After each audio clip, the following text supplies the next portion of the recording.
मेरा रब मुझे जिस हाल में रखे, मैं उस रब का बंदा, वो मेरा रब। वो खुशी दे तो भी वो मेरा ही रब है, मुझे गम में रखे तब भी वो मेरा ही रब है।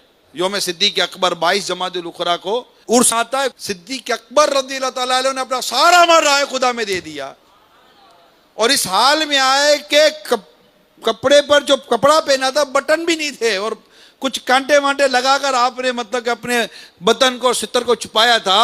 तो अल्लाह ताला उस वक्त अपने हबीब के जरिए सिद्दीक अकबर से कुछ इस तरह का वाक़या मिलता है कि अल्लाह का इरशाद होता है कि हबीब, मेरे इस बंदे को पूछो कि क्या ये इस हाल में अपने रब से राजी है। तो सिद्दीक अकबर रो पड़े, कहते हैं कि मैं बिल्कुल मेरे रब से राजी हूं। ये हो कैसे सकता है कि अबू बकर अपने रब से नाराज रहे। खुद ही को कर बुलंद इतना कि हर तकदीर से पहले खुदा बंदे से खुद पूछे, बता तेरी रिजा क्या है।